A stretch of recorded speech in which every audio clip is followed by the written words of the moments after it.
Pois bem, amados irmãos e irmãs, pela graça de Deus, estamos aqui mais uma vez para dar continuidade ao nosso estudo desta pequena série que estamos realizando sobre as bênçãos e as maldições modernas. E eu quero te convidar, amado ouvinte, que neste momento você possa tomar a sua Bíblia, seu caderno, a sua caneta, colocar os seus fones de ouvido, achar um local tranquilo e dar um tempo de qualidade e unir-se a nós nesses minutos que queremos tomar para meditar nesta tão maravilhosa palavra de nosso Deus. Eu também estou confiado de que antes que você possa ouvir essa ministração, que você tenha feito uma oração pela sua vida, pela minha vida e pela vida de todos os homens e mulheres que porventura terão acesso a este áudio e que, mesmo sabendo da minha pequenez e da pequena porção que Deus tem me confiado, eu quero também fielmente transmitir isso às almas que estão sedentas por ouvir o Evangelho de nosso Senhor e Salvador Jesus Cristo. Como diz ali no Salmo 42, um fundo clama a outro fundo. E eu espero que essa ministração seja, mesmo que em uma pequena porção, possa saciar os corações famintos de aprender, de ser instruído pela bendita palavra de nosso Deus, né? Então, crendo nisso e confiado de que o Espírito Santo nos guiará e abençoará as nossas vidas, eu quero ler uma escritura que está no livro de Esdras, no capítulo de número 9. Nós vamos ler a partir do versículo 1. O livro de Esdras, principalmente o capítulo 9, é uma escritura bem conhecida e nós queremos nos aproximar dela. Acredito que ela é bem propício para o assunto que queremos abordar. Esdras, capítulo de número 9, versículo 1. A palavra de Deus diz assim: Acabadas, pois, estas coisas, chegaram-se a mim os príncipes, dizendo: O povo de Israel, os sacerdotes e os levitas, não se têm separado dos povos destas terras, seguindo as abominações dos cananeus, dos heteus, dos perizeus, dos jebuseus, dos amonitas, dos moabitas, dos egípcios e dos amorreus. Porque tomaram das suas filhas para si e para seus filhos, e assim se misturou a linhagem santa com os povos dessas terras. E até os príncipes e magistrados foram os primeiros nessa transgressão. E ouvindo eu tal coisa, rasguei as minhas vestes e o meu manto, e arranquei os cabelos da minha cabeça e da minha barba, e sentei-me atônito.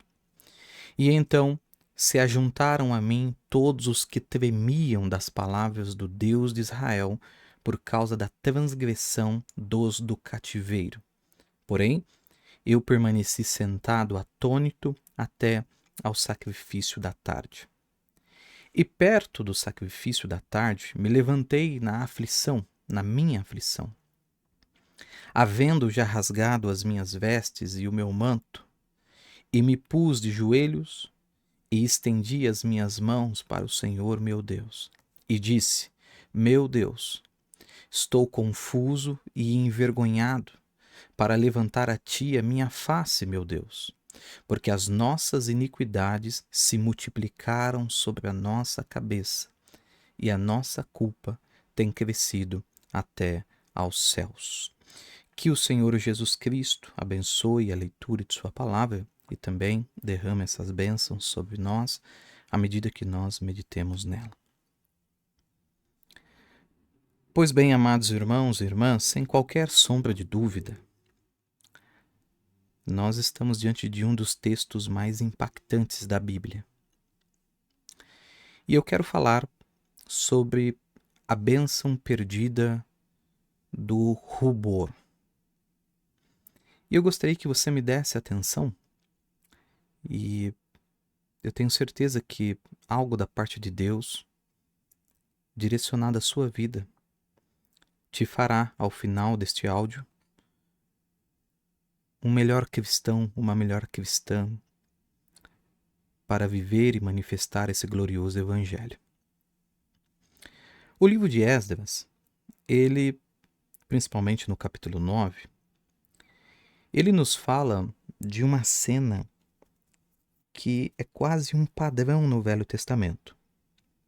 Deus resgata o seu povo do cativeiro e, ao invés deste povo voltar à sua terra de origem, voltar ao seu Deus de origem, aos seus costumes de origem, eles optam por se mesclar, se misturar com os povos pagãos. Povos esses que outrora eram inimigos do Deus de Israel. O lamento de Esdras, ele é uma advertência, porque sempre que Deus quer advertir o seu povo, ele envia um profeta. O profeta sempre é a voz de Deus para convencer ou para convocar o povo para um acerto, para uma mudança de atitude, para uma conciliação com o Deus Todo-Poderoso. E no meio desses vários relatos na Bíblia, quando o povo cai em si do seu pecado, ele é convicto do seu pecado, reconhecer o pecado traz a esse povo, ou até mesmo ao profeta, um comportamento. Alguns deles fazem ou fizeram o que Esdras fez aqui, rasgaram suas vestes e o seu manto. Em outro local da Bíblia diz que há menções de homens que jogavam cinzas sobre suas cabeças. Em outras ocasiões, eles ficavam deitados por longos períodos como forma de afligir a alma pelos pecados que eles cometeram, pela maneira como eles feriram um Deus que só fez o bem a eles, que só cuidou deles, que só quis abençoá-los de forma a torná-los referência, um reino referência na terra, um reino que faria com que todos os demais reinos temessem falar de Israel. Mas eles trocaram essa liderança, e isso está por toda a Bíblia, para se mesclar, para se tornar um povo como qualquer outro povo.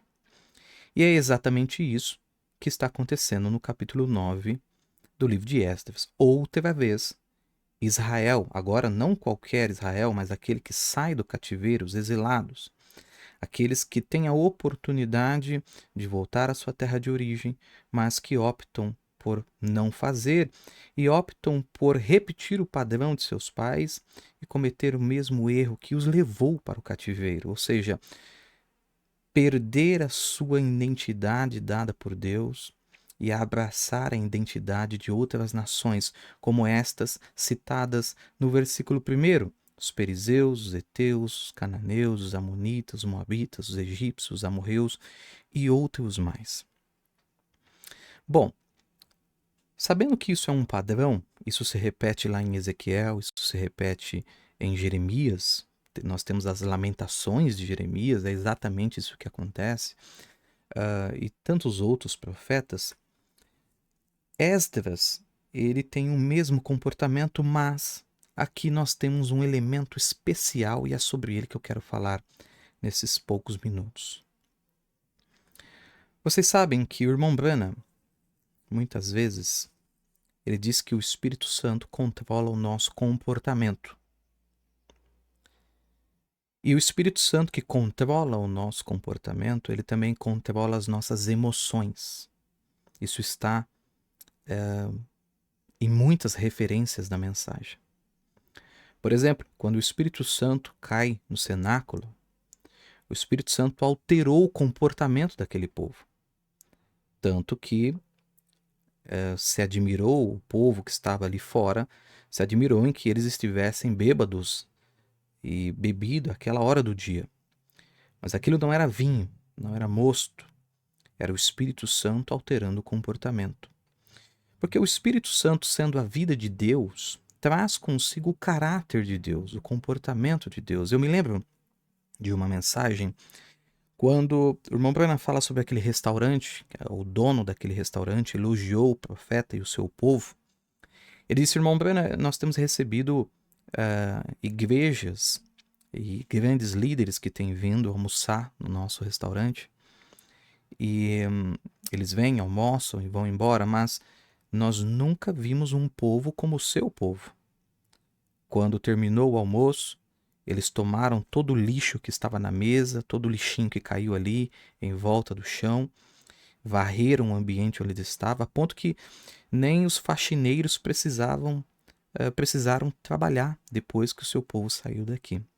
Um povo ordeiro, sem gritaria na hora do almoço, sem um mau comportamento. E o irmão Branham disse: esse é o testemunho que o Espírito Santo dá no meio do povo que o Espírito Santo habita. Ou seja, o Espírito Santo mexe com o nosso comportamento.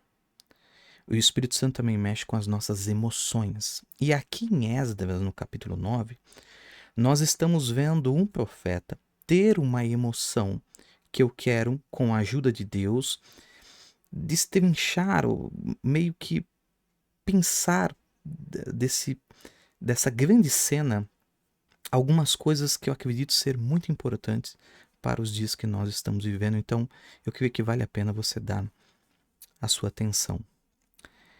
E a minha inspiração para falar sobre este assunto está na mensagem pregada pelo profeta de Deus no dia 25 de novembro de 1956, intitulada O Profeta Envergonhado.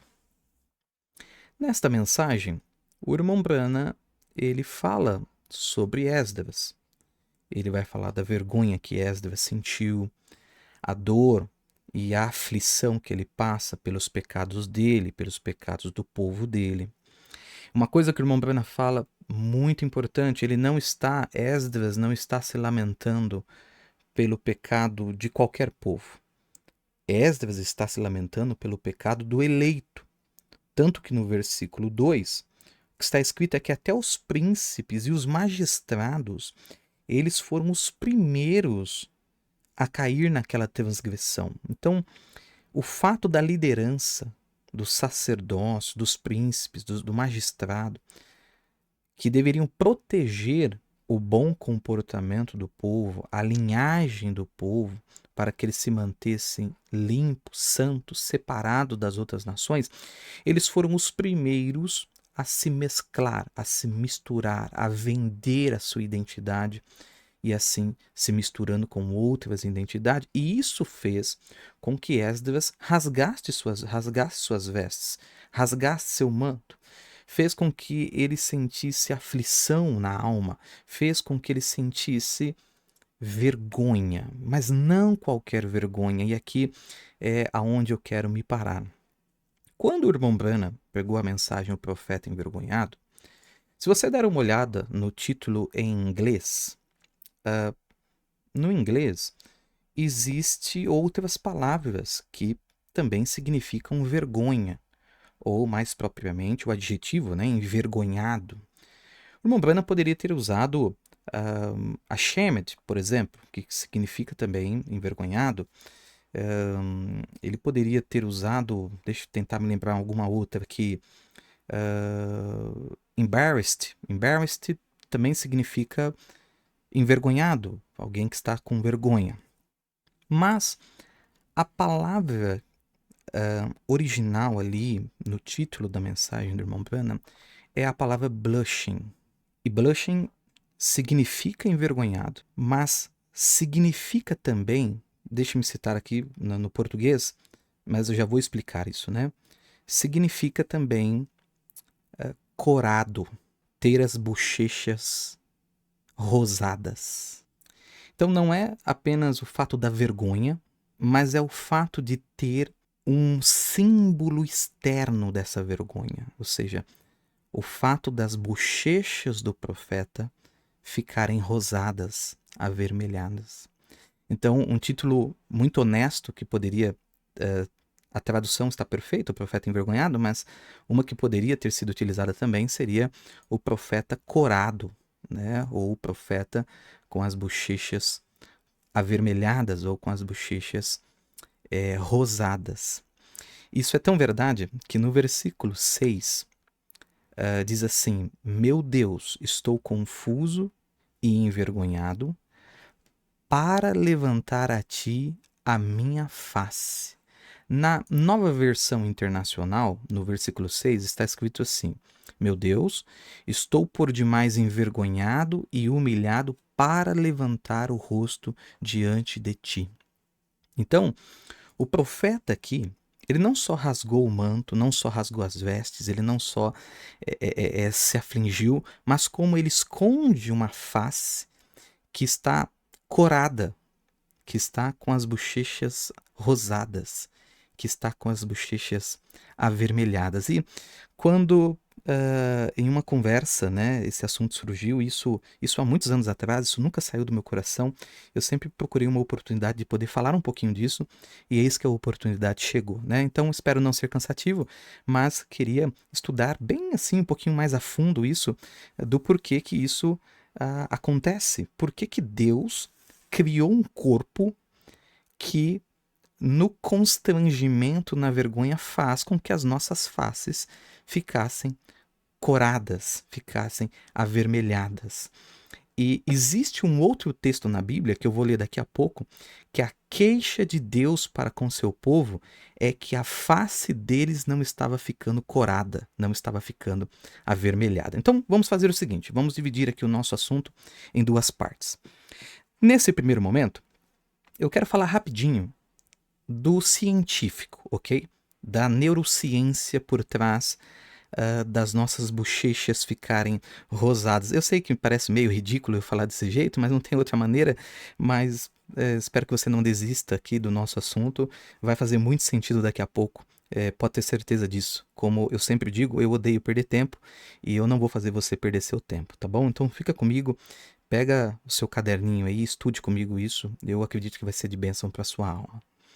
Porque Deus, quando criou o corpo humano, quando criou o cérebro, quando criou as estruturas neurais, porque isso não foi o diabo que criou, foi Deus, ele colocou um mecanismo dentro de nós que, na vergonha, no constrangimento, faz com que as nossas bochechas fiquem rosadas, fiquem avermelhadas, né? E tem um sentido profundo nisso e eu espero que Deus nos dê condições para abordá-la da maneira como ela necessita ser abordada. Antes de qualquer coisa, então, vamos, como disse, vou dividir em duas partes. A primeira eu quero falar sobre a neurociência, ao lado científico disso, e quando nós irmos para a parte espiritual, vai fazer muito sentido, tá bom? Essa primeira parte aqui é a parte, eu vou dizer assim, técnica da coisa, né? Então, vai valer a pena. Bom, a primeira coisa que nós precisamos saber é que o corar, as bochechas, a face ficar corada, é uma coisa exclusiva da raça humana. Isso não se encontra em nenhum animal, apenas no ser humano. Só por eu falar nisso, só por eu citar isso, nós já deveríamos dar uma atenção especial, porque normalmente as características que nos diferenciam dos animais são características que nós herdamos de Deus, como por exemplo a razão, o raciocínio, a capacidade de crença, mesmo a fé mental, a lógica, são coisas que são estruturas puramente humanas e que elas não acontecem na queda, elas acontecem porque fomos feitos à imagem e semelhança de Deus e criados e formados do pó da terra em Gênesis 2:7, já com essa configuração de corpo.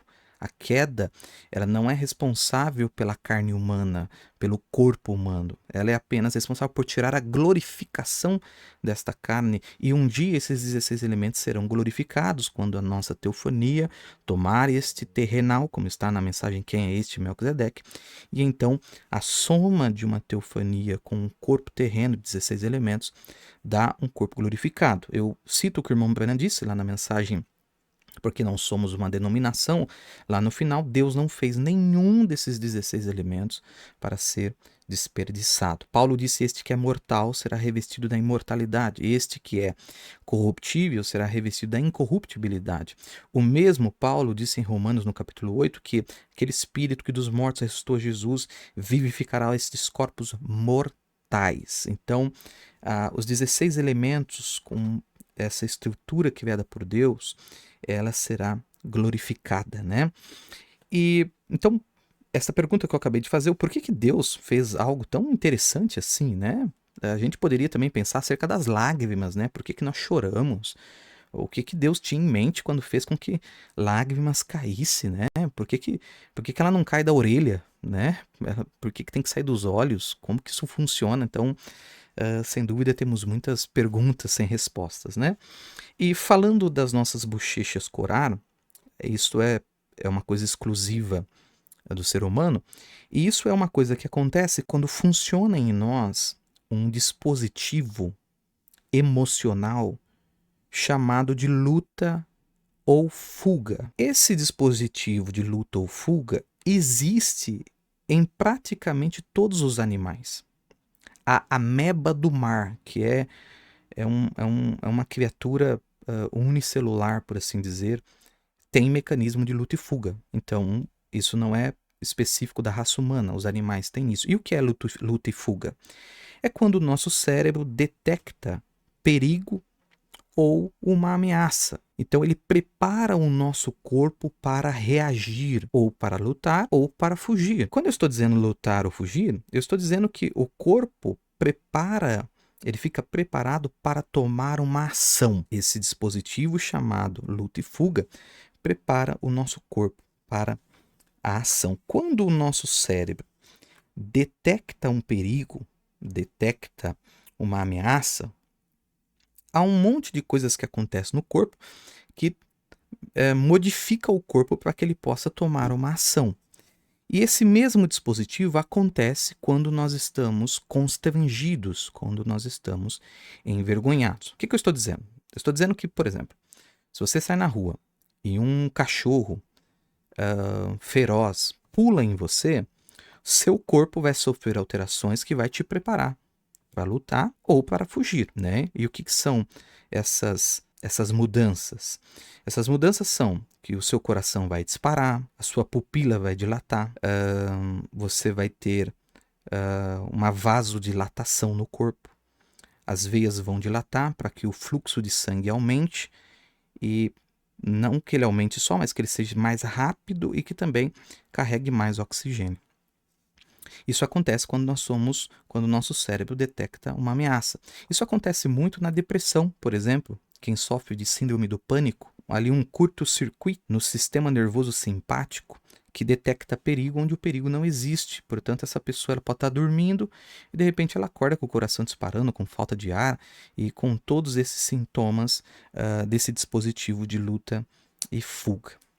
Então, no constrangimento, na vergonha tal que Esdras fala assim: eu não consigo olhar para o Senhor. Deus, eu não consigo olhar para ti, porque eu estou com a minha face corada, eu estou com a minha face vermelha, queimando de vergonha quando nós falamos. Isso acontece, então, quando o sistema nervoso simpático, ou seja, o sistema nervoso autônomo, que é um sistema que é involuntário, nós não temos controle sobre ele. Para você ter uma ideia, o sistema nervoso autônomo ou o sistema nervoso simpático, ele controla a nossa respiração, ele controla nossos batimentos cardíacos, ele controla os órgãos como geral. Você não tem que fazer força para o seu rim funcionar, você não tem que fazer força para o seu coração bater. Você não tem que fazer força para o seu diafragma, para o seu pulmão, fazer a troca de oxigênio pelo carbono ou do carbono pelo oxigênio. Você não tem que fazer força para isso. Quem controla isso de uma maneira autônoma, de uma maneira que você não controla, é o sistema nervoso simpático.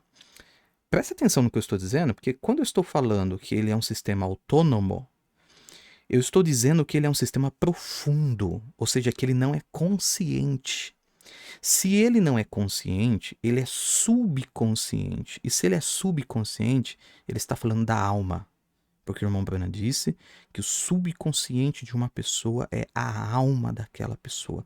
É onde está ali o sopro, a energia inicial, o fôlego inicial para aquele ser humano viver.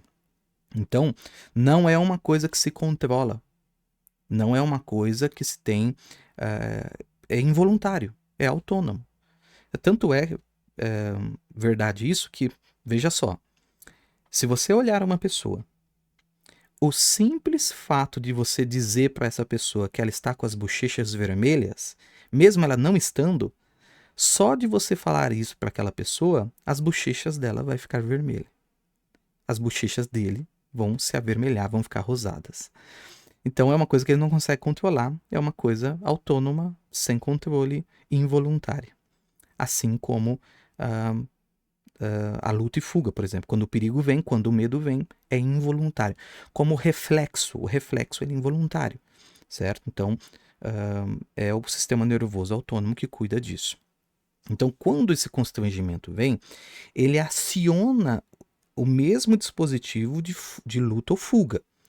Então, lá no sistema nervoso simpático, os neurônios pré-sinápticos, eles vão soltar transmissores na fenda sináptica. Desses transmissores, a proteína G vai ser acionada, né? A epinefrina, a adrenalina. A adrenalina, ela vai ser solta pelas glândulas suprarrenais. Você sabe que o nosso rim tem participação essencial na produção da adrenalina, da noradrenalina e de outros transmissores. E aí o coração dispara, a pupila dilata. E, embora isso aconteça no medo, isso aconteça na ameaça, no caso do constrangimento e da vergonha, um outro sinal transmissor aparece no cérebro, que é o adenilato sinclase. O adenilato sinclase é uma enzima, é uma proteína que ela autoriza, no caso do constrangimento e da vergonha, que as veias da face se dilatem. Então, o adenilato sinclase, que é a proteína G, né, que é uma enzima, ela é a porteira. Então, o coração disparar, a pupila dilatar, a respiração ficar mais ofegante, ela acontece no medo, ela acontece no perigo, ela acontece em vários momentos. Mas no caso da vergonha e do constrangimento, entra um outro sinal, e esse sinal acontece de maneira específica no constrangimento. O adenilato sinclase autoriza que as veias da face se dilatem, e como essas veias estão próximas da superfície da pele, aí a nossa bochecha fica rosada, a nossa face fica avermelhada. Bom, essa é a parte científica do assunto. E a pergunta é a seguinte: por quê? Por que Deus ele quis que o nosso corpo tivesse uma amostra externa? Porque, veja, eu não consigo enxergar o meu próprio rosto. Eu tenho certeza que você também não consegue enxergar seu próprio rosto. Então, para que serve o nosso rosto ficar vermelho? É para que outros vejam. Então, veja que a função do corar o rosto, ela é social. Ela diz respeito ao outro, para que o outro veja que a minha face está vermelha. E eu já vou adiantar o porquê.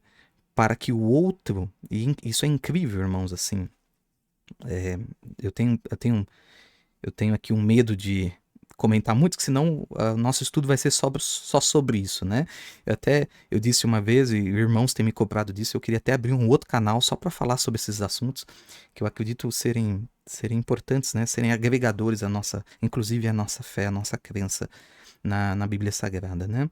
Mas se nós estamos numa roda aqui e surge um assunto, né? E eu digo uma coisa, e aquele irmão diz uma coisa, e aquela irmã diz outra coisa, mas de repente entre nós tem alguma pessoa que ela vai falar sobre aquele assunto, mas quando ela vai falar, as bochechas dela vai ficar vermelha, vai ficar rosada.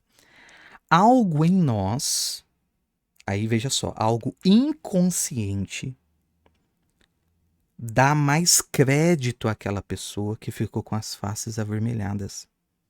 Porque o nosso cérebro capta que o fato da bochecha daquela pessoa estar vermelha está fora do controle dela. Portanto, aquilo que ela falou, aquilo que ela sofreu, tem que ser autêntico, tem que ser sincero, tem que vir diretamente da alma. Entende? Então, tem uma função de sinceridade, de verdade externa. Então Deus quis que a vergonha e o constrangimento fossem manifestos de uma maneira involuntária, de uma maneira sem controle consciente, para que outros vejam que aquilo que nós estamos passando é real, é verdadeiro. Olha só o que eu estou dizendo. Eu estou dizendo que quando Esdras diz a Deus que não pode olhar na face de Deus porque ele está corado, envergonhado, Deus pode ver sinceridade naquilo, porque ele não consegue controlar a face corada dele. Ele não consegue controlar ah, a pigmentação vermelha nas suas bochechas. Isso é algo que tem que vir da alma. Quer dizer, algo da alma dele está envergonhado. Algo no íntimo dele está envergonhado. Algo na sua estrutura íntima se envergonhou pelo pecado dele e pelo pecado do povo. Ele estava sendo atingido, sinceramente. Tanto é verdade que as bochechas dele estão vermelhas. É diferente do choro. O choro, nós falamos das lágrimas de crocodilo. Qualquer pessoa pode chorar, certo? A pessoa chora porque ganhou, chora porque perdeu, chora porque tá triste, chora porque tá feliz, chora porque bateu o dedinho na quina da cama, chora no culto, chora no velório. Todo mundo chora. Isso, atrizes e atores podem produzir o choro, mas a vermelhidão na face, ela tem que ser sincera, ela tem que ser verdadeira. Porque ela vem do íntimo, ela vem da parte mais profunda do nosso ser e se manifesta externamente para que os outros vejam que o que estamos passando é verdade. Esse ato é inevitável quando o constrangimento é verdadeiro. O que o irmão Branham trata na mensagem O Profeta Envergonhado?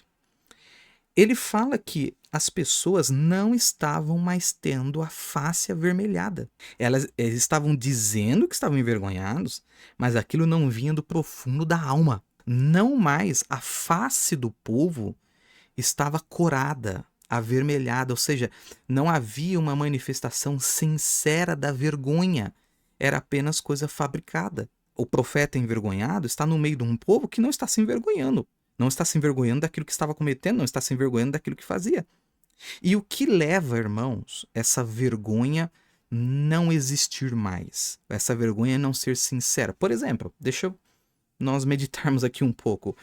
Não é verdade que antigamente, quando aquele rapaz ele tinha uma primeira conversa com aquela moça, ou se aquela moça visse que aquele rapaz estava olhando para ela, as bochechas dela já ficariam todas vermelhinhas. Ela ficaria constrangida, quer dizer, aquele constrangimento levaria ela a uma ação, o coração dela dispararia, o coração dele iria disparar também, porque ali talvez eles estariam apaixonados e aquilo levaria eles a um casamento, a um noivado, a um casamento, não é? Então havia ali um constrangimento verdadeiro. E tantas outras situações que nós poderíamos citar que já não existe mais a bênção do corar, a bênção do rubor. A ruborização das nossas faces é uma coisa que está morrendo dia após dia. Não se sente mais a face ficar vermelha por situações, por acontecimentos que há anos atrás nos faria colocar a cabeça na terra como um avestruz. Faria com que nós escondêssemos as nossas faces, mas que hoje nós encaramos isso de face limpa, certo, irmãos? Então, alguma coisa aconteceu com o nosso íntimo, alguma coisa aconteceu com a nossa alma, alguma coisa aconteceu lá dentro com o nosso sistema involuntário autônomo que nos protegia por meio da vergonha e do constrangimento e nos levava a ações que consertavam isso.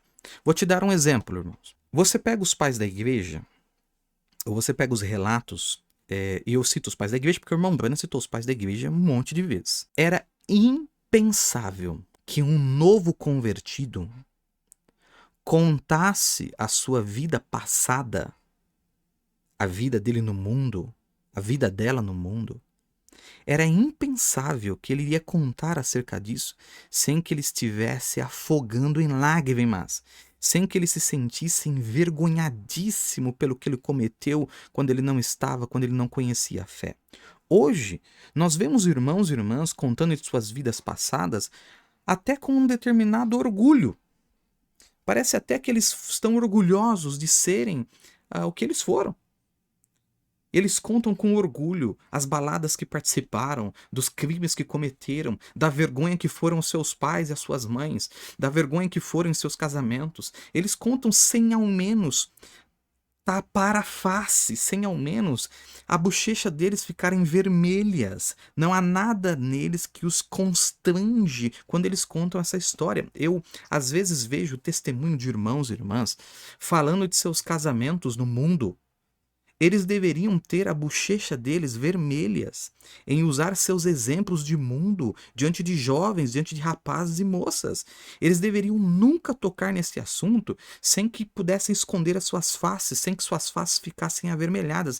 Mas nada neles os constrange em relação àquilo. Isso significa que o evangelho não os mudou tanto. Porque eles falam das bagunças que faziam no mundo, e eles falam das obras que faziam no mundo, até com um certo orgulho, quando na verdade eles deveriam sentir nojo, constrangimento, vergonha profunda pela vida vergonhosa, baixa, pífia, inútil que eles estiveram no mundo, e não colocar isso como um troféu do que eles fizeram, de seus casamentos e de suas escolhas erradas.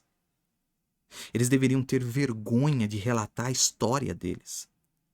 Irmãos que fracassaram em serem cabeças de suas casas deveriam ter a bochecha vermelha, deveriam se manter quietos, calados e entender que quando eles abrem a boca para falar de uma história que eles fracassaram, que eles não venceram, eles não têm autoridade moral para isso, eles deveriam ter a bochecha vermelha. Irmãs que não conseguiram se manter tendo um cabeça sobre si, humildes e submissas, como a Bíblia diz, elas deveriam ter a bochecha vermelha, constrangidas em abrir os lábios, em relatar qualquer tipo de coisa. Mas me parece que isso acabou. Não se sente mais, essa bênção está perdida. Pais que há anos atrás, se seus filhos tratassem eles na frente da visita como tratam, a bochecha deles iria ficar vermelhas, filhos mandando pais calar a boca, crianças batendo na face de suas mães e seus pais.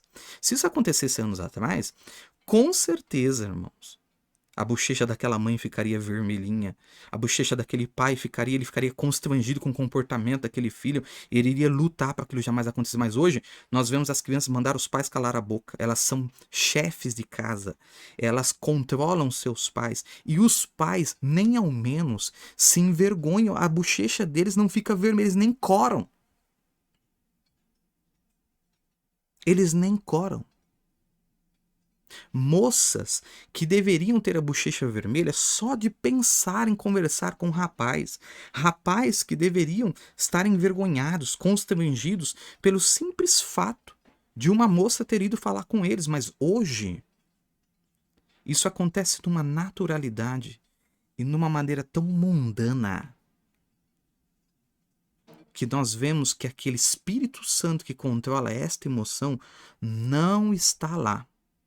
Nós estamos vendo irmãos traidores, infiéis nos contratos, homens que não se pode pôr confiança neles, homens que tornam o evangelho algo que é conveniente a eles. Eles ao menos se a face deles envergonha. Ministros que têm construído suas mansões, comprado suas fazendas com o dinheiro do suor do povo, e tantos outros absurdos que acontecem no meio do assim chamada mensagem, chamada igreja, eles nem ao menos se envergonham, eles não estão envergonhados por esse pecado, eles não estão.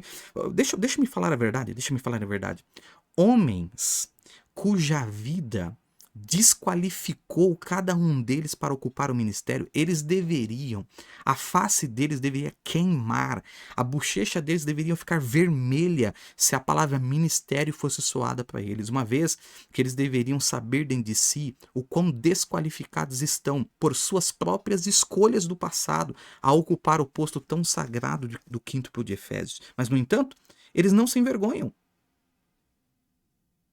A face deles não queima como a de Esdras. Eles passam meses sem orar, meses sem ler. Eles deveriam estar envergonhados pela sua falta de espiritualidade, eles deveriam estar envergonhados pelo luxo que têm, eles deveriam estar envergonhados por tantas coisas, mas nada disso mexe. E como isso é uma coisa autônoma, involuntária, é porque o problema está mais profundo, o problema está na alma. Quantas irmãs autoritárias que deveriam ter vergonha na cara e se colocar na sua posição como mulher, e elas nem ao menos se sentem envergonhadas em controlar seus lares, seus maridos, em controlar outros homens, de achar que são líderes espirituais, cabeças espirituais de alguma coisa. Isso não deveria a bochecha delas avermelhar? Quando o irmão Branham estava pregando na África e o Espírito Santo caiu no meio da congregação, aquelas mulheres índias que estavam com os seios desnudos, elas não cobriam seus seios? E imediatamente após, suas bochechas com certeza ficaram coradas e elas cobriam seus seios porque o Espírito Santo havia convencido elas do pecado delas. Mas hoje nós vemos um comportamento desgraçado entrando tanto na igreja como nos lares de mulheres que são mais Jezabéis do que qualquer outra coisa, mas nem ao menos se envergonham. A bochecha não fica vermelha, mas elas querem exercer uma autoridade que não é delas. Elas querem exercer uma função que não é delas. Há anos atrás, isso seria inadmissível. Isso seria inaceitável. E não foi a Bíblia que deu esse direito. Quem deu esse direito foi o feminismo. Quem deu esse direito foi a sociedade. Quem deu esse direito foi o Estado. Quem foi que deu esse direito a elas foi a mídia, o marketing atual, por meio de suas novelas, filmes, livros, por meio de Hollywood, por tantas outras coisas. Mas eu quero te dizer, a Bíblia continua condenando isso. Elas podem estar na igreja, mas são consideradas demônios de saia, porque não se submetem ao que a Bíblia, a palavra de Deus, diz. Não deveria a face de uma pessoa batizada com o Espírito Santo se avermelhar uma vez que o Espírito Santo controla as emoções? Nós estamos vendo homens, vendo jovens, que eles deveriam estar envergonhados por sua falta de proatividade, por sua falta de empenho em ganhar o pão, em ser cabeça de sua casa. Eles deveriam ter a bochecha vermelha por sua falta de atitude, por sua falta de zelo, por sua falta de empenho.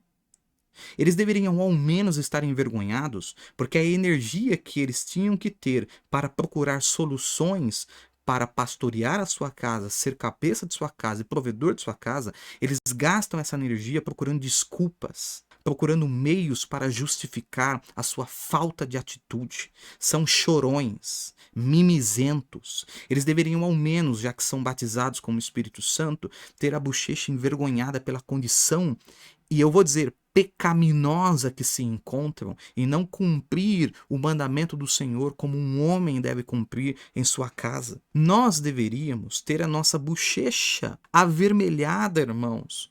Como disse o irmão Branham na mensagem, o profeta envergonhado, de que ano após ano nós estamos indo em cultos e não falamos às pessoas do Evangelho, não trazemos as pessoas para ouvir a voz de Cristo.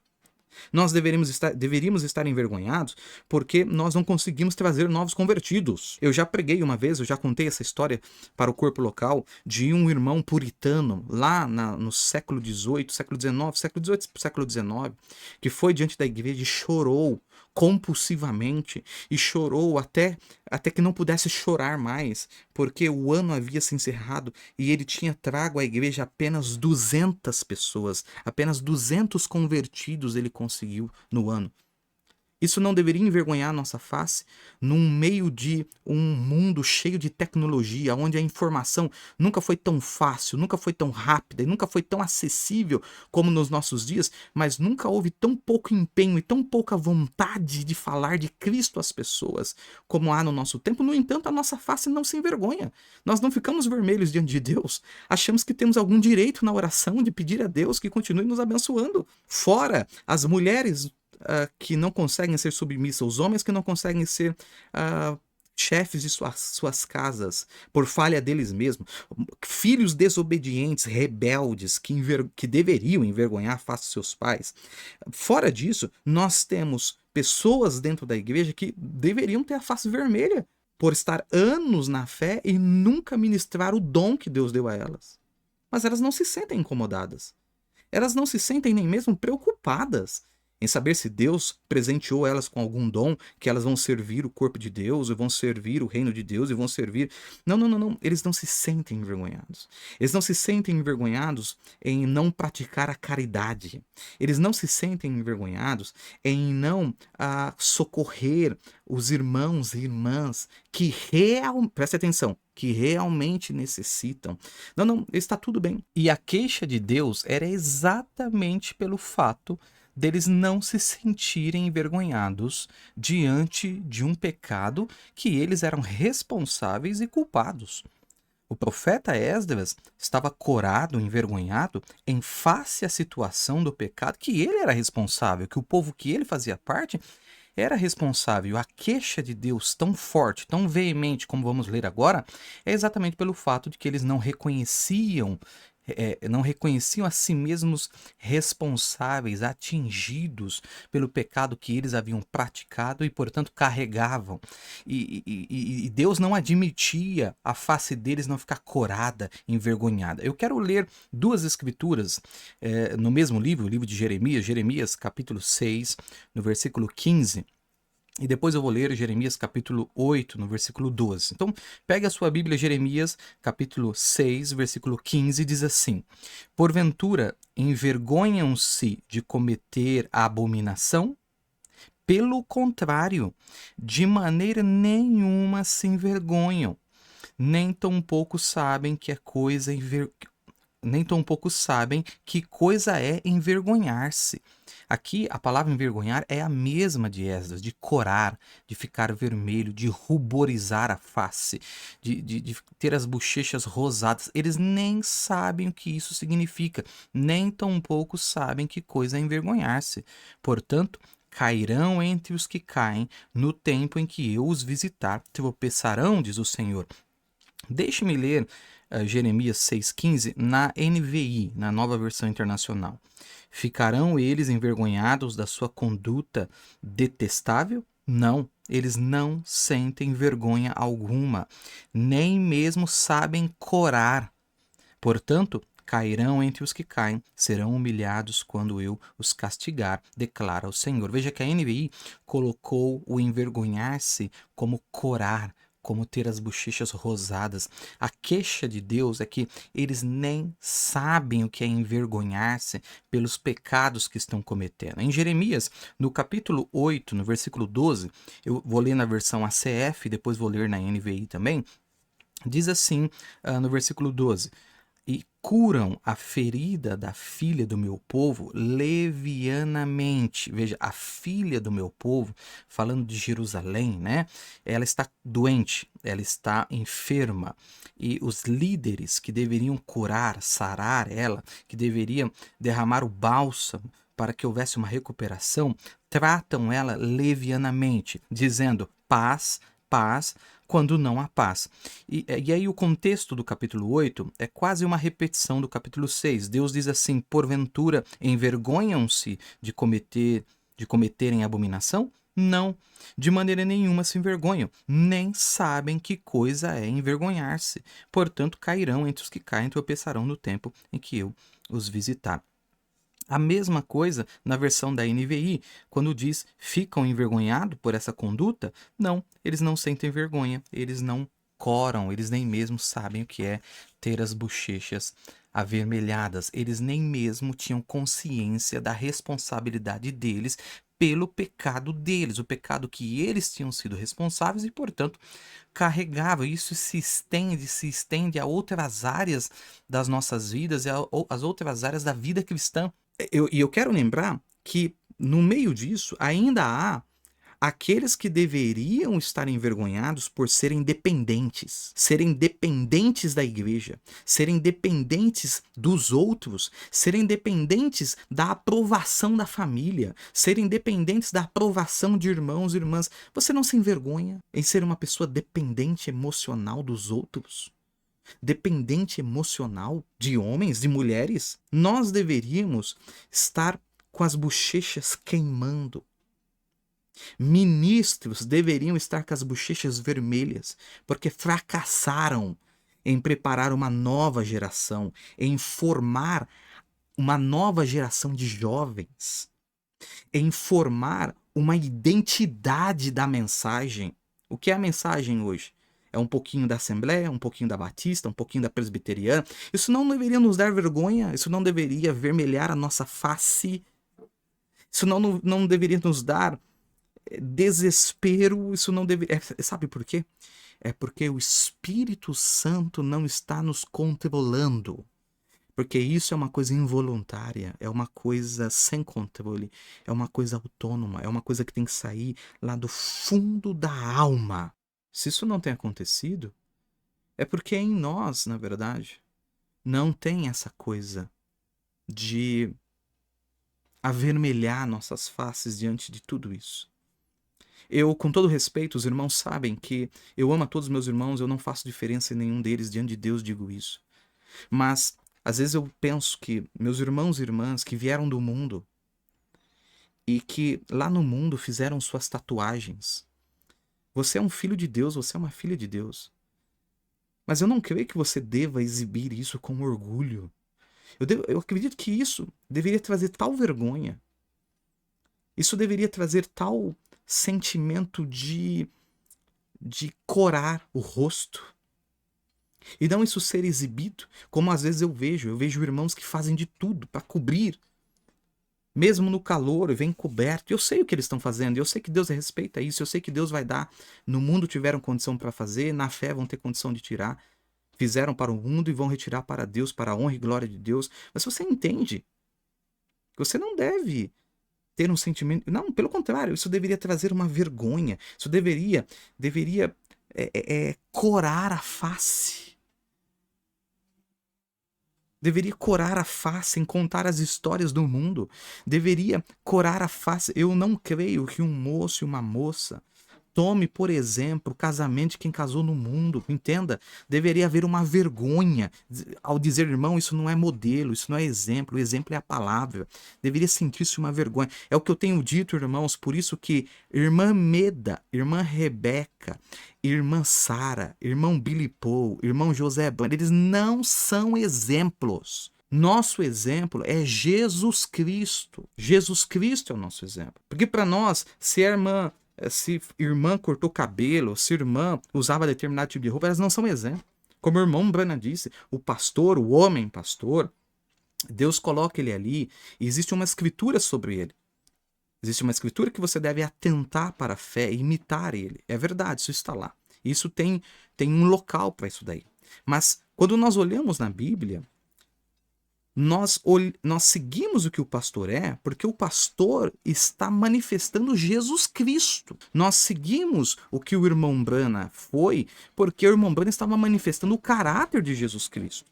Nós seguimos o que Paulo foi, porque Paulo estava manifestando o caráter de Jesus. Que Paulo disse, me imite como eu imito a Cristo. O irmão Branham disse, eu estou imitando a palavra, tudo bem você me imitar. E o mesmo serve para cada um de nós, como pais, como pastores, como ministros, como qualquer ofício que ocupamos, seja na igreja, seja no mundo, seja em casa. Que as pessoas olhem para nós e vejam Jesus Cristo em nós.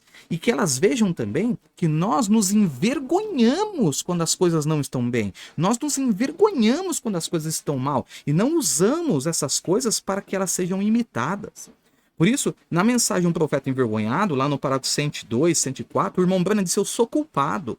Eu sou culpado de não fazer o trabalho de Deus. Eu sou culpado de ter trago tantas poucas pessoas. Eu peço que Deus me perdoe, eu me arrependo diante de Deus, eu peço a Deus e a esta igreja que me perdoe por eu ser tão lento na obra de Deus. E pela graça de Deus e pela ajuda de Deus, o que eu estou tentando dizer a você para fazer, eles têm um programa, eles têm algo para você fazer. O irmão Branham disse, eu conheço o programa de Deus, está escrito aqui na Bíblia, e eu estou envergonhado de mim mesmo como ministro do Evangelho. 1 milhão de almas ganha, devo ter 10 milhões de almas ganhas, eu estou atrasado. Aí o irmão Branham disse assim, e você? Quantas almas você ganhou desde que você esteve em Cristo? O cristianismo simplesmente vai de um para outro. Quantas almas você ganhou desde que você se tornou um cristão? Se você não está ganhando almas, você é culpado, você é estéril, você envergonhou a igreja e o evangelho. Quantas pessoas você chamou para a reunião de oração na quarta-feira à noite? Se você não está fazendo isso, você deveria ter vergonha de si mesmo diante de Cristo. Ou seja, você deveria ter as bochechas rosadas. Você é culpado e o seu lugar é no altar. Convido você a vir comigo para o arrependimento. E aqui o irmão Brana faz uma pausa, aguardando as pessoas virem ao altar para arrependimento. O irmão Brana disse: se nós não temos feito isso, nós somos uma vergonha para Cristo e para o Evangelho. Agora, eu vou te dizer o porquê que isso acontece. A razão pela qual não se tem mais as bochechas de uma moça vermelha quando aquele rapaz se aproxima, a bochecha daquele rapaz vermelho quando ele tem que conversar com aquela moça, sabe? Quando um ancião repreendia um jovem, aquele jovem, ele abaixava a sua cabeça e a face dele ficava avermelhada. Hoje eles respondem aos anciãos, eles respondem às mães e os pais e mães que não têm uma gota de vergonha ao sofrer repreensão de seus filhos, de seus próprios filhos. Meu Deus do céu, é uma coisa impressionante como isso tem sido arrancado da igreja. Agora, a razão do porquê isso não existe mais é aquilo que está em 1 Coríntios, no capítulo 15, no versículo 33, no versículo 34. As más conversações corrompem os bons costumes. Então escute bem o que eu vou te dizer, amado irmão, amada irmã.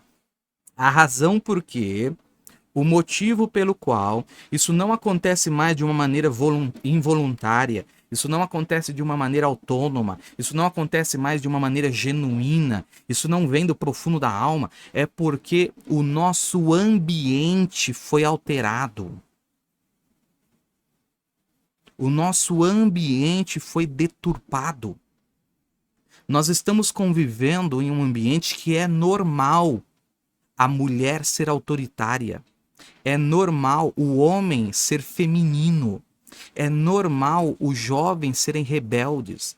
É normal a igreja mandar no pastor. É normal o pastor exibir o luxo com o dinheiro do suor do povo. É normal a igreja não suportar a repreensão. É normal os jovens entre si não terem vergonha de determinadas conversas e palavras e usos e linguajares e roupas, meu Deus.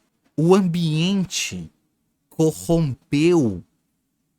E eu posso provar isso citando o irmão Brana, mensagem à invasão dos Estados Unidos, do dia 9/5/1954, lá no parágrafo 211. Olha o que o irmão Brana diz.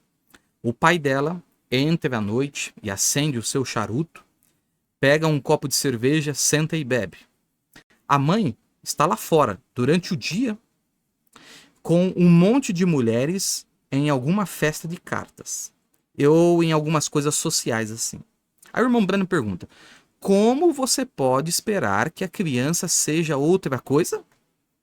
Aí ele faz a seguinte afirmação: veja, seja qual for o ambiente em que você viva, isso é o que você é.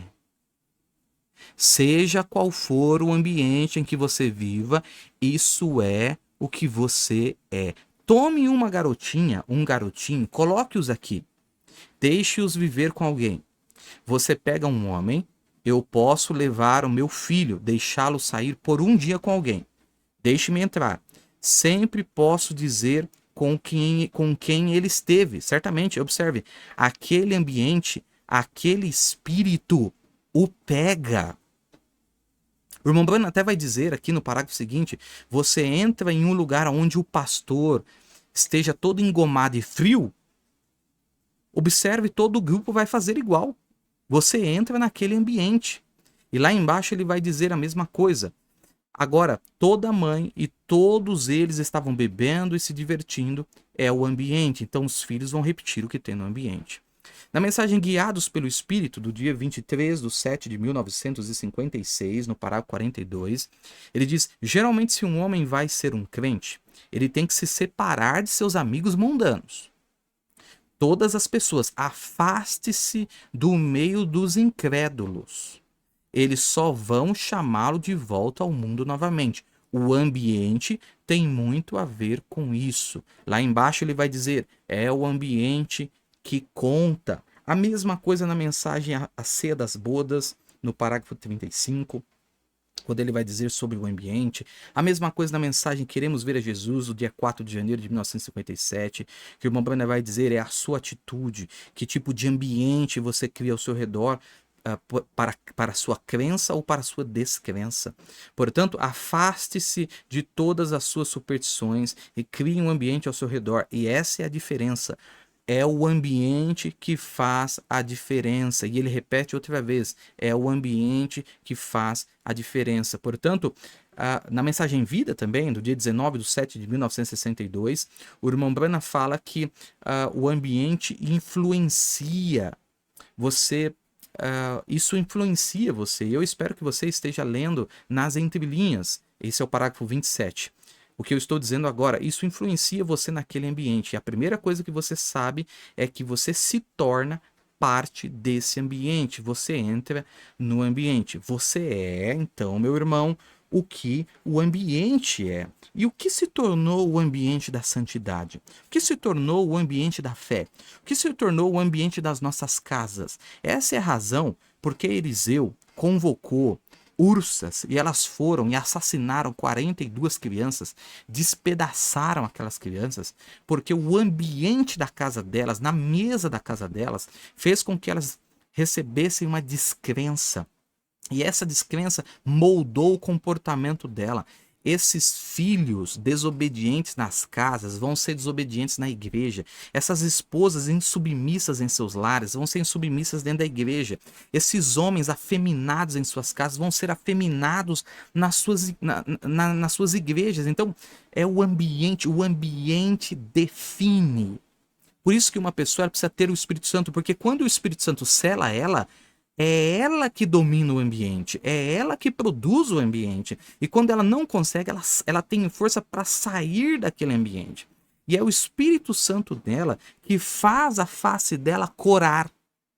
É aquela inocência do Espírito Santo, é aquela timidez do Espírito Santo, é aquele comportamento zeloso do Espírito Santo que faz com que core. O irmão Branham disse que aquilo estava tão deturpado que aqueles jovens iam no altar mascando chiclete, mascando goma. Eles não tinham mais vergonha, eles não tinham mais vergonha do linguajar, eles não tinham mais vergonha de se vestir como se vestem, eles não tinham mais vergonha dos hinos que cantam.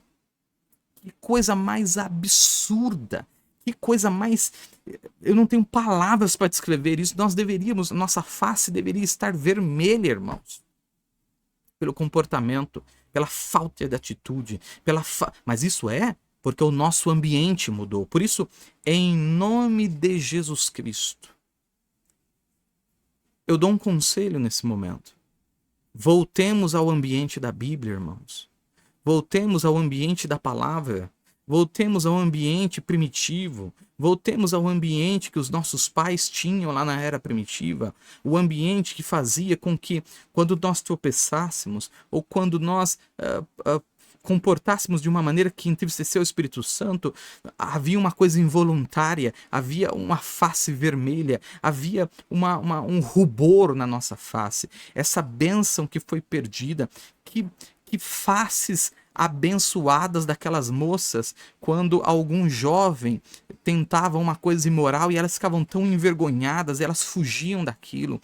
Bendito eram aquelas faces daquelas mães, daquelas mulheres, daquelas esposas que quando elas falavam algo que feria o Espírito Santo, elas ficavam avermelhadas, elas sabiam que elas tinham saído do seu lugar. Que faces benditas eram aquelas daqueles homens que nem que as mãos deles sangrassem, mas eles tinham que ganhar o pão, a provisão, eles tinham que manter o seu posto como pastores de sua casa, como os disciplinadores de seu lar, para não trazer vergonha à igreja, ao reino de Deus. Mas hoje, o que nós temos visto é que a pregação fraca do púlpito, a pregação híbrida do púlpito tem formado pessoas dependentes.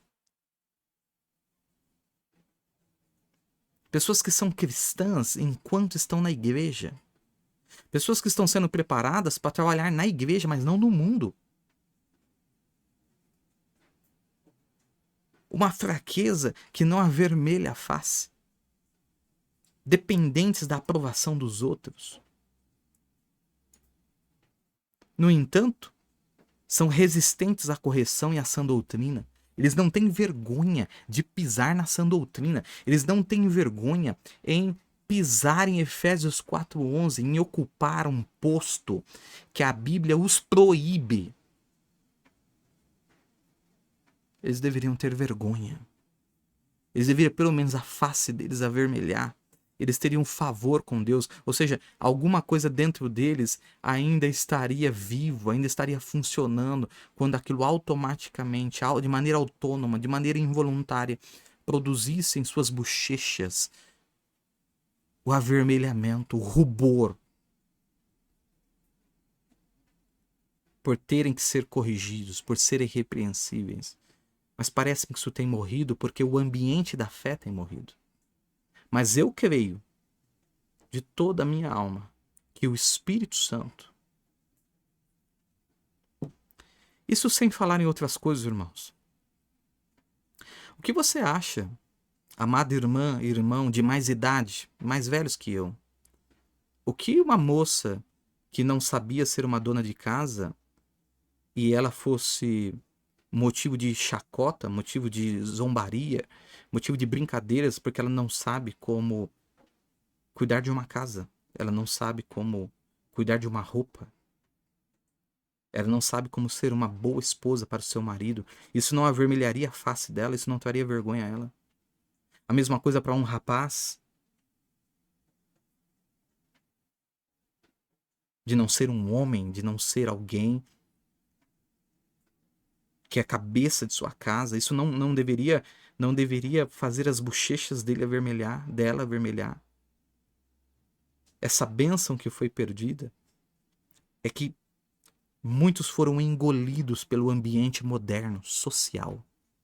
A sociedade está mudando o comportamento da igreja. A sociedade é que está traçando o caminho que a igreja deve traçar. Mas a Bíblia não está morta. E a voz de Deus ainda está ecoando. E vai ter um povo que vai voltar ao verdadeiro ambiente. O ambiente onde eles têm vergonha de ser como o mundo.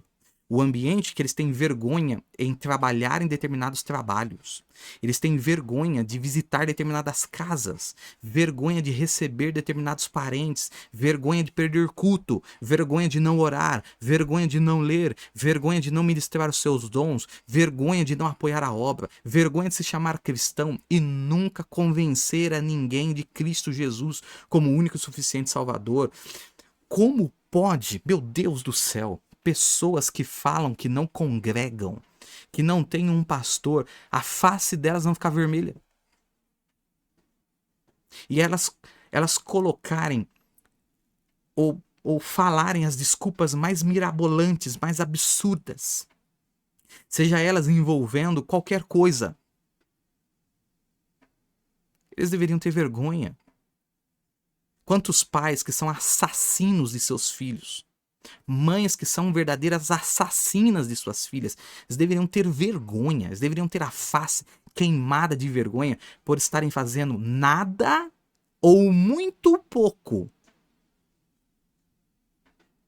pelo bem espiritual de suas próprias almas. O que aconteceu, irmãos? O que aconteceu com os homens? O que aconteceu com as mulheres? O que aconteceu com as moças, com os rapazes? O que está acontecendo com as crianças? O que está acontecendo? Que nós possamos convocar o Espírito Santo para mudar o ambiente. Porque o ambiente corrompeu aquilo que fazia a nossa face ficar vermelha.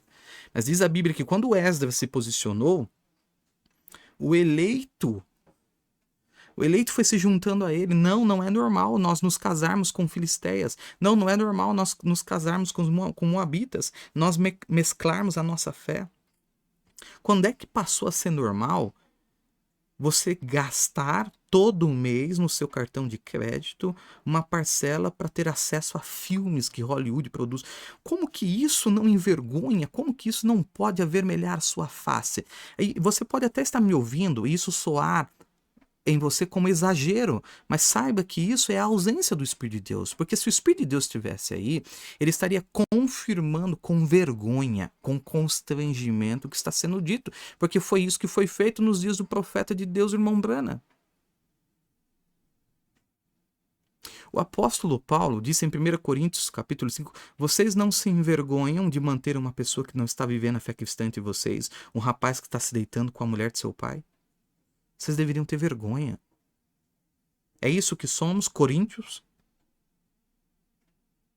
Por isso, quando o irmão Brana faz um convite para que nós visitemos o altar, é para que Deus trate com o nosso subconsciente, com a nossa alma, e nos devolva aquela vergonha, nos devolva aquele rubor, nos devolva aquele rosado, aquela vermelhidão nas nossas bochechas, para que todos vejam que aquilo que o mundo diz normal para nós é muito vergonhoso.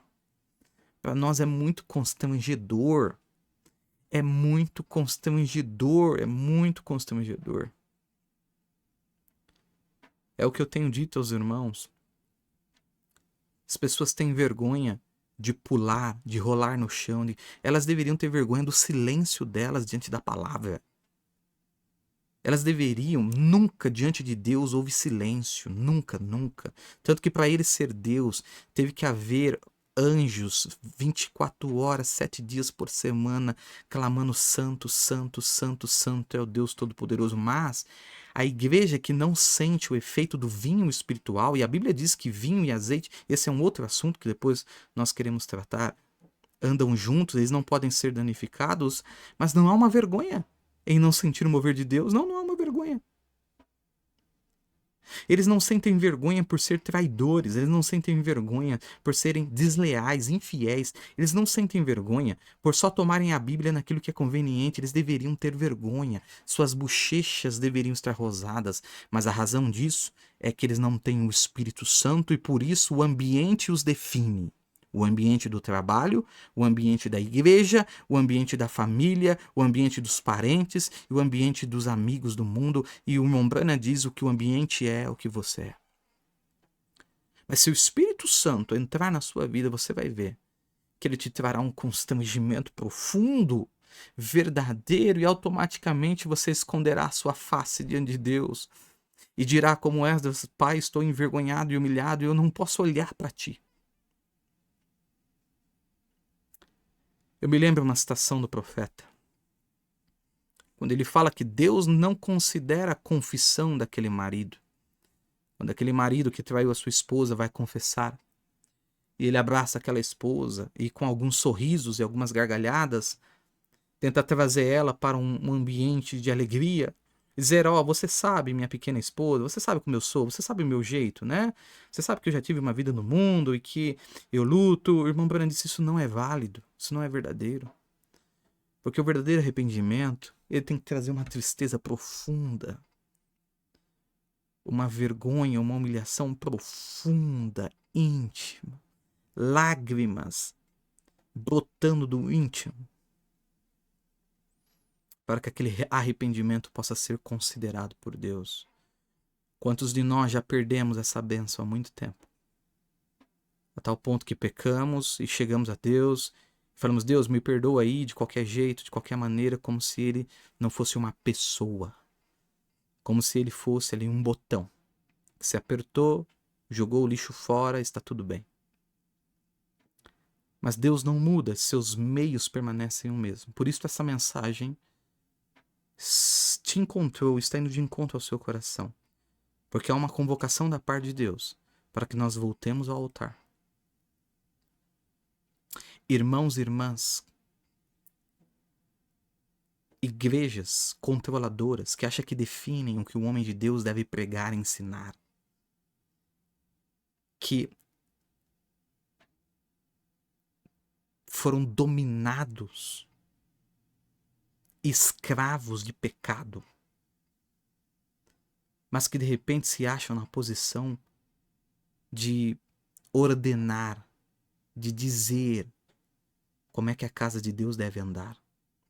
Ministros, pastores, que deveriam ter vergonha de dominar sobre o povo com medo, instalando o medo, rompendo a liberdade dos filhos de Deus, ao menos suas faces deveriam ficar vermelhas. E é o que o Espírito Santo está fazendo, convocando a você, amado irmão e irmã que me ouviu até agora. E eu gostaria de, nesse momento, fazer uma oração pela minha vida, pela sua vida, pela vida de todos aqueles que precisam urgentemente ter um encontro no altar com Deus, para que seja restaurada em suas vidas essa bênção maravilhosa do rubor, do corar a face, da verdadeira vergonha e constrangimento que só o Espírito Santo pode causar a um eleito. Senhor Deus, eu não disse como eu gostaria de ter dito muitas coisas aqui, mas acredito que falei da maneira como o Senhor gostaria que eu tivesse falado. Eu não estou vendo, meus irmãos, eu não sei em quantos ouvidos essa voz chegará, quantos corações receberão esta mensagem. Mas rogo, Pai, uma bênção especial sobre cada um deles. Por favor, Senhor. Que o Senhor beneficie essas almas com essa bênção há muito tempo perdida do rubor, mas que nós possamos reconhecer as nossas falhas, reconhecer a nossa lentidão, como o irmão Brana reconheceu. Que elas possam se avermelhar, Pai. Possa ser restaurado em nós o caráter, aquela timidez benéfica. Não a timidez da covardia, como diz a Bíblia, os tímidos não entrarão, ali está falando dos covardes, mas aquela timidez de santidade. Nos meus irmãos, nas minhas irmãs. Hoje perdeu-se, Pai, nós deveríamos ter vergonha de desrespeitar os homens de Deus, de desrespeitar o povo de Deus, de desrespeitar as promessas, ensinando doutrinas de demônios. Ao menos a face deveria se avermelhar, Pai. Em nome de Jesus Cristo. Que esta palavra possa encontrar o coração certo, Pai. Nem que seja um só. E se for esse único, Pai, já estará tudo bem, estará mais que... O meu coração estará mais que satisfeito, Deus. Eu apenas estou fazendo o que a inspiração me disse para fazer, Pai. Então, em nome de Jesus Cristo, que esta palavra encontre o coração certo, possa restaurar os corações necessitados. É o que eu peço a Ti, em nome de Seu Filho Jesus Cristo. Amém, Senhor. Amém. Deus abençoe, amados irmãos, que essa bênção do Senhor possa chegar até a sua casa e até o seu coração. Benditas são as faces cujo rubor ainda encontra lugar nesses dias tão terríveis que nós estamos vivendo. Deus te abençoe, em nome de Jesus Cristo. Como um carpinteiro, não conheceram o Senhor da glória. Os homens criticavam, os fariseus blasfemavam. Depois de crucificá-lo, no terceiro dia Deus ressuscitou. Hoje Ele está aqui, se revelando em Sua palavra. Todo aquele que o ouve e que nele crê nunca o mesmo será, e vida eterna terá.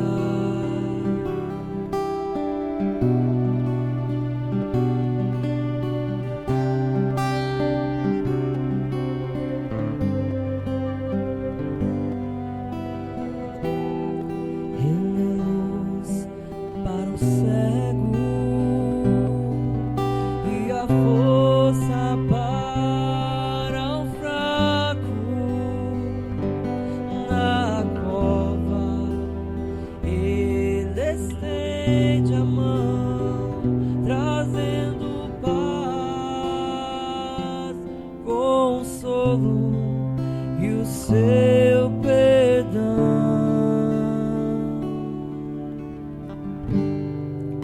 hoje Ele está aqui, se revelando em Sua palavra. Todo aquele que o ouve e que nele crê nunca o mesmo